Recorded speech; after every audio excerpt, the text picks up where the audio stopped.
I'm not pulling on my driveway. We all know what that means. It's time to either drive to work. Coronavirus edition. Anyway, one day, guys, I will actually drive to work. I don't think it'll be very soon, but I promise. One day I'll actually be in a car. But last time, I talked about the design of Kaldheim, and I had a lot of fun things to say, but I ran out of time. So today is the second part. I think this is going to be a two-parter. We'll see. Okay, so last time I talked about how we knew we were going to do top-down Norse world. What did that mean? We wrote stuff on the board.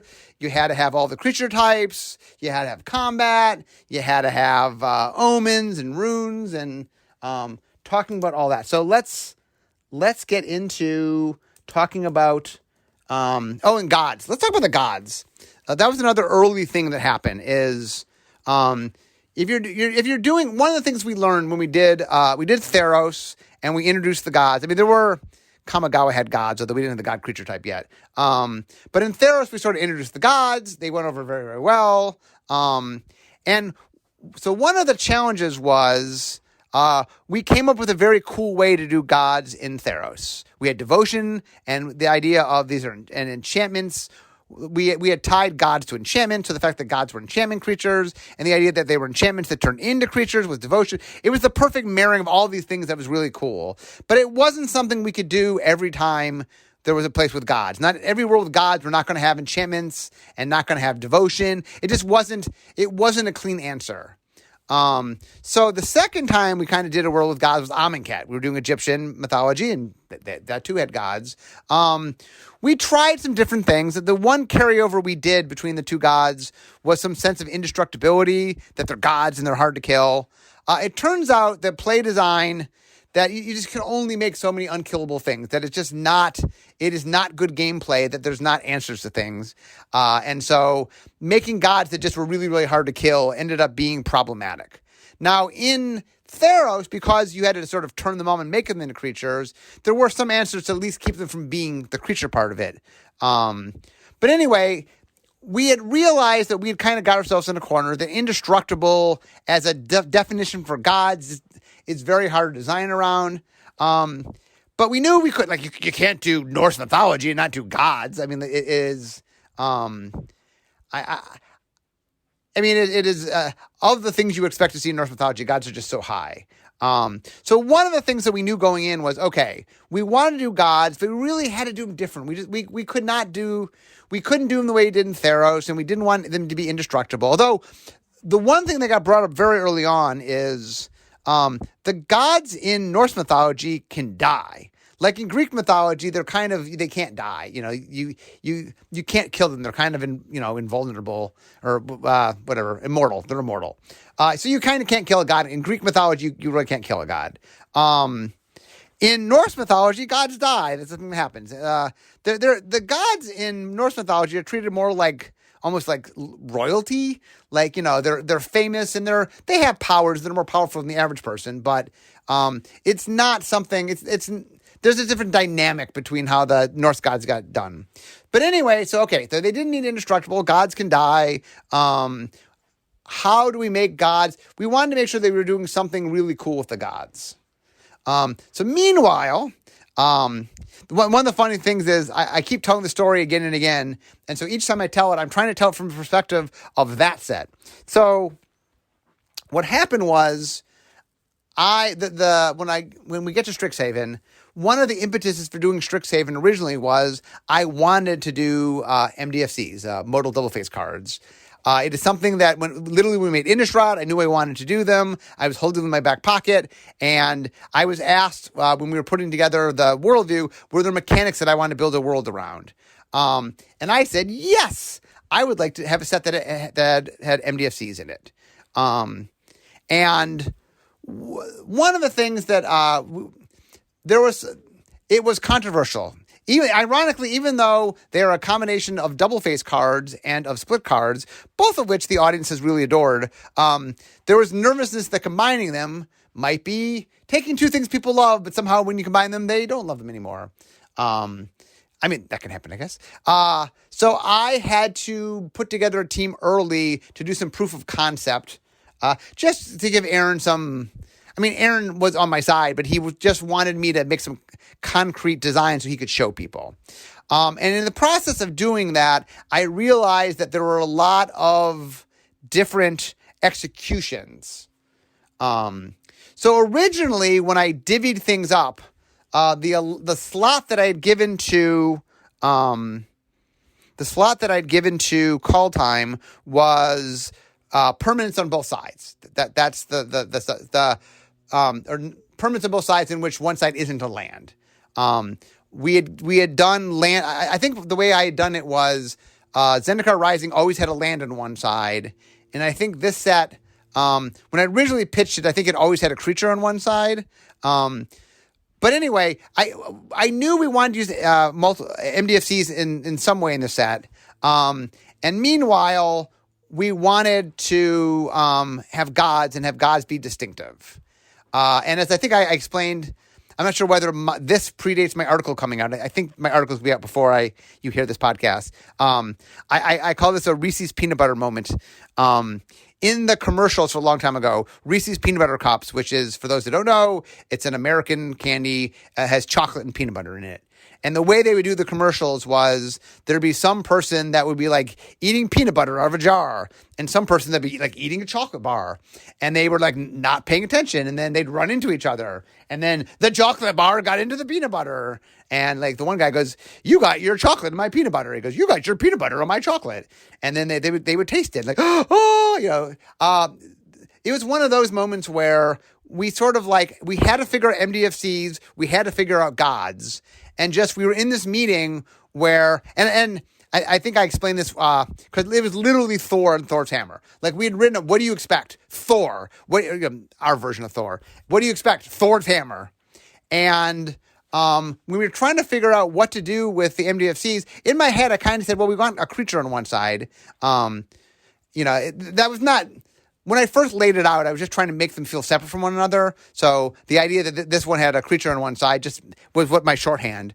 But anyway, the idea that it could be Thor and Thor's hammer, Mjolnir, the idea of that on one card just felt like such a cool package for two reasons. One is it was just different. There's no god, you know what I'm saying? We wanted to do the gods do something really cool and different, and using this technology is something we'd never ever done before. And we said, if we just did them on the gods and only did them on the gods, it would really set the gods apart and give the gods a specific feel on the set. The other thing we realized as we sort of explored the mythology was there's a lot of associations. Like, Odin had his raven, and Heimdall had the rainbow bridge. He also had a sword. He ended up being tied to his sword, not to the rainbow bridge. But anyway, we realized that, Freya had her chariot, and there were a lot of things that we realized were connections and things that we can make. And so one of the ideas that sort of happened and said, okay, well, what if our MDFCs were our gods? We knew, I guess, we were doing the pathways. So there were going to be 4 pathways in the set to finish out the cycles. But other than the pathways, it'd be cool if one of the gods, like one for one, like the gods in the set were the MDFCs and the MDFCs in the set were the gods. And what we found was our goal when we made them is we said, okay, let's not repeat ourselves, right? Let's try to do unique things. I think we ended up doing 2 god and their weapon just because we ended up giving Heimdall his sword and gave Thor his hammer. Our versions of them, obviously. But we were trying to come up with lots of cool and different things we could do. And so we wrote, what we did is we looked at the source material and said, okay, what's a god that's tied to a creature? Oh, Odin is Raven. What's a god that's tied to an equipment? What's a god that's tied to a vehicle? What's a god tied to an enchantment? And what we found was, as we sort of went down those paths, there just was a lot of cool and really neat, interesting things that happen. And then, one of the things that the story had, I think, brought to us was the idea that, Tybalt was going to fill in for the Loki character. So we wanted a trickster god. That's a big part of Norse mythology. Loki's pretty big. But wouldn't it be cool if the trickster god turned out to be secretly Tybalt? And the neat thing there was we could use our double face technology to do that. So one side was the god of mischief, and the other side was Tybalt. So anyway, there was definitely a lot of cool stuff that went on there. And it was like I said, we decided to do the MDFCs early on, and the second we designed them in that meeting, it was like instantly clear that that was what we were doing. Like once we went down that path, there was like, it just like I often tell a story about how we were brainstorming for Unglued, how to make the pre-release exciting. And people are pitching things, and I say, I'll dress up like a chicken. And they're like, okay, that's what we're doing. It was kind of those moments. Like, we're brainstorming. What can we do with the gods? We said double-faced cards, did a little work on it, like, okay, that's what we're doing. We just stopped. That is what's happening. We're doing this. So that happened right away. Okay. The next thing is, let's talk about Foretell. Okay. So, omens are a big part of Norse mythology. They're a big part of a lot of mythologies. Stories of things that were destined to happen just makes good storytelling, I guess. So what happened was Ethan had made a mechanic during Amonkhet called Plot.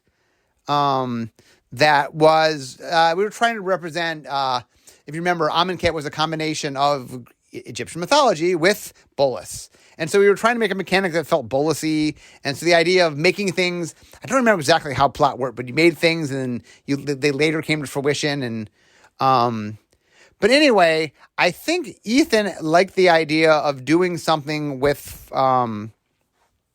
omens. And so he had pitched some tweak on Plot, I believe. And I said, oh, Ethan, that reminds me of a mechanic called layaway. So let me talk about layaway real quick. So back in, I don't know, like 20 years ago, Hasbro got the rights to Star Wars. George Lucas sold Hasbro sold the licensing rights to Hasbro. Hasbro acquired the licensing rights. So one of the side effects of that was Wizard of the Coast was asked to make a Star Wars trading card game. So they went to Richard Garfield and they said, Richard, we want you to make a Star Wars trading card game. And so I got assigned to the design team. So Richard was designing the engine, like the game. And then I was assigned to lead the design of the first set. So essentially in Magic terms, Richard was designing Magic, and then I was in charge of putting Alpha together. Now, given in Magic, Richard did all of that. But so anyway, very quick version of this is in the Star Wars trading card game, there are 3 different fields. There's space, there's ground, and there is personal, I think it's called. So the idea is, if you've ever seen a Star Wars movie, there's the fights, the big fight at the end goes on multiple levels, right? There's people on the ground fighting, there's people up in space fighting, and then there's a lightsaber duel between whoever the main characters are. And so in it, Richard, the resource that Richard came up with was you had like points you could spend. And so you could allocate points to trying to play things. But in order to have some bigger things, not everything got your points. Things didn't get onto the battlefield or onto the play area until you finished building it. So there was an area called the build zone. And then every turn you could put points toward it until you finished building it. Anyway, that inspired me to make a mechanic called layaway. And the way layaway worked was you could put a card face down. Any layaway card you could put face down. For every 1 mana you spent, you put a counter on it. And then you could, at any time you wanted to, you could cast the face down card as if it were in your hand. So, you could cast it when it was legal to cast that card. And then the card costs 1 colorless less for every counter on it. So you always had to pay the colored version of it. But let's say, for example, it costs 6 generic and 1 red. Oh, well, I could pay off all the generic and then just for 1 red play it. You were allowed to overpay, so people didn't necessarily know what it was from how many counters were on it. Anyway, I made layaway. I don't remember the set I made it for, but it was around the time after Star Wars came out. And anyway, it didn't quite work. Well, not that it didn't work. It worked fine. There just were a lot of moving pieces and it didn't quite fit the set I was in. So I put it in mothballs. And then it was one of those mechanics that every once in a while we'd pull out again. If you remember from the story of Kaldheim, like energy was another one of those things that like, oh, we made it, didn't have a use for it and kept putting it away. And then we'd pull it out every once in a while. So layaway was one of the things that we'd pull out. So I think what happened was when Ethan was talking about this, he had pulled plot out of from Amonkhet, something he had put away. I pulled out layaway, and sort of Foretell ended up being a marrying of a couple different mechanics sort of coming together. We ended up kind of modeling it like Morph, where you could spend a certain amount of mana. In this case, it's 2. Morph is 3. But for Foretell, you can spend 2 mana. You put it face down outside. And then there's a secondary cost, a Foretell cost that you could cast it for. We tried it. A lot of what we were trying to do is simplify, have less counters on it. And so it's very nice in that because it was a locked number you paid, you didn't have to track it. It's just, it cost 2 to put it face down. And then having the 2 numbers, having the 2 plus whatever Foretell cost, allowed us to have some flexibility and do some cool stuff. And then I think Foretell, I know we early versions of Foretell came was future turn, like you put it down. Like we were also thinking of stuff like rebound and suspend. There are a lot of mechanics that like, well, what's an omen? Like I'm going to tell you something that's going to happen. But we liked the idea that you put stuff face down. So you knew the future kind of. And maybe you could act on it, but it may or may not come to pass when you think it's going to come to pass. But anyway, we played with it, and I think our first shot at trying to find the number to play to face down was 2, and I don't think it ever changed. We talked about should it change, but I think we liked how 2 played, so we never actually changed it. So that one never changed. Okay, next, we knew we wanted combat to be a thing, and so we had a mechanic that was in the set that was named that had you using your graveyard as a resource. Now that mechanic is kind of still in the set. There still is using graveyard as a resource, but it's not. When we had done it, it was named, and it is not there in a named form anymore. And so, what was it called? I don't remember. I remember. But anyway, so we ended up putting that as being the combat thing. Because the idea was, we called it Pyre. It was called Pyre. Because the idea was you were honoring the dead. Like the funerals and things are a big part of Norse and Viking culture. And so, but that ended up, well, it stayed a little bit. It didn't keep a keyword. It went down in number. So in its place, they ended up putting in a mechanic called Boast. And Boast is a mechanic that you can only activate if the creature, is it in combat or has been in combat? I'm trying to remember. I think it's in combat. But anyway, the idea was we wanted something that you had to attack to be able to activate. And Boast is a pretty cool. I actually like how Boast turned out. It's flavorful. It kind of encourages combat. But it also allows you to, there's interesting thinking and process that goes on. So anyway, I enjoyed how Boast came out. Next, sagas. So sagas first showed up in Dominaria. They came about because I was very interested in finding. I wanted to. We decided that Dominaria was the world that cared about its past. That it was the history world. And I felt that stories played a very important element in it. And so I wanted to find a way to capture the sense of a story. Anyway, it ended up working out very well. We actually took some ideas that we'd had when we first tried to make Planeswalkers. And at the time, when we first made Planeswalkers, they had 3 abilities, and it would rotate between them. Do ability 1, do ability 2, do ability 3. Then would rotate back to ability 1. The problem when they were Planeswalkers, it just felt they had no agency. They felt that because sometimes you would do something that didn't make any sense. Like, I make a creature, and then I buff that kind of creature. But if my opponent killed the creature, buffing didn't do anything. And so It just wasn't a good fit for the Planeswalkers. But when we were trying to do stories, it made a lot of sense because, well, story has, like, there's an order to the story. That's what's going to happen. And so anyway, we made sagas. They were very popular. And so we knew we wanted to find a place to bring them back. So the first place to bring them back ended up being in Theros Beyond Death. Greek mythology gave us a lot of stories, places we play off of. We had been to the world before, so there were actual stories from the world before we could tell. Anyway, this is the second time we brought him back. A lot of people are asking, are sagas deciduous? And they're getting really close to being deciduous. I think they're on the cusp of just being deciduous. I mean, it's a mechanic the audience really likes, and they're super flavorful, and a lot of worlds just lend themselves to stories, so it definitely made a lot of sense, and it felt pretty cool. But anyway, the idea for us for these sagas was we did multicolor sagas. Every time we were doing sagas, I mean, every time it's the third time, but we wanted something where we can expand a little bit. I know we had done some 4-chapter ones in Theros Beyond Death. So this set, we did gold ones. We had never done gold sagas before. And it did a nice job of, we wanted some 10-card cycles that sort of played up the realms. I think the sagas are mostly tied to the realms. It might not be 100%, but they're mostly tied to the realms. A few of them are tied to characters, so not everyone's tied to a realm. But it did give us, we like having some 10-card cycles to really hammer home 10, as that's the number that matters here. Like I said, I mentioned last time, Changeling. We had wanted to do something. We needed some glue. I think we brought Changeling in just because it helped. And we thought it'd be cool to have one of the worlds just be shapeshifters, which felt... I think that, once again, the reason I think that's our world was shapeshifters.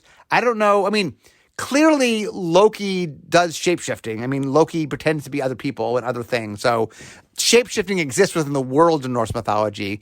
I don't know if like natural shapeshifters were a thing or something we just added that felt natural. But anyway, we brought Changeling back just because Changeling is kind of our catch-all to make that happen. We had done Changeling. I originally created Changeling in Lorwyn because we were making a tribal set, and it was obvious we had 8 tribes that we didn't have our Asfan was too low, and I was trying to solve the Asfan problem. And then it dawned on me, well, what if we do wild cards? Essentially, was my thought process. Like, what if you have cards that count for everything? And we came up with Changeling, and then the creative team made them into that green Jello mold thing. But anyway, we used them there. We then used them again in Modern Horizons, just because Modern Horizons had a similar quality of we wanted to care about a lot of different races, and so we used it there. I think what happened is it was a happy convenience of we kind of had a world of shapeshifters, and we kind of needed glue, and so I think it came about just because it was a natural fit. I think is how Changeling came about. Okay, next, snow. So we did not put snow in the vision design. Obviously, one of the things we did write down on the board was the cold climate. When you think of the Vikings, you think of Scandinavia, and it's cold, and you do. I mean, one of the things we always do when we're doing top down is we go and look at pop culture and say, okay, when people think of this, where do they go? Okay, maybe they know Thor from the Marvel movies. Maybe they know How to Train Your Dragon. You're like, what is the pop culture that kind of makes people aware of it? And there is a very strong tie to coldness. Now, snow was originally designed by the East Coast playtesters back in Ice Age. I think the reason they did it was they were really trying to, like, the set was called Ice Age. The flavor of the story was the world had frozen over. So I think they were trying to find a way to represent that concept of how to represent the Ice Age. And the idea they came up with was they just had basic lands that had a quality to them, which they called snow-covered. And then there were cards that cared whether or not you had snow-covered basic lands or not. At the time, it definitely caused some issues in that there was some confusion between, like, understanding that a snow-covered island is not an island. Like, it's very much like an island, but, like, once it rotates out of standard, you can't play a snow-covered island. It's no longer in standard, even though it's very similar to an island. Anyway, we had not done snow in a long time. I think when we did Cold Snap, we said, well, we can't, it's kind of hard to avoid doing snow. Cold Snap was like the missing Ice Age set with the flavor of it, because Ice Age only had 2 sets. And at the time, every other world had 3 sets. So we had a supplemental product for the summer. So we did this thing called Cold Snap. Oh, we found it in the file cabinet. It's missing. So we brought snow back there, and then we introduced snow mana because we were trying to expand upon what snow was. So in Cold Snap, we introduced snow mana, and the idea was any permanent that is snow super typed, because snow was a super type. When snow first got created in Ice Age, I'm not sure if it was a super type at the time, but we've since made it into a super type. Anyway, any permanent that taps for snow and produces mana produces snow mana of whatever color it's making. And so snow mana allowed us just to try to do something a little bit different. We really didn't do anything with snow. I mean, not that a lot of worlds had a strong cold component to it. But when we made Modern Horizons, we were trying to find something sexy to do with the basic lands. And at the time, we had not made, since Cold Snap, we had not made snow-covered basic lands.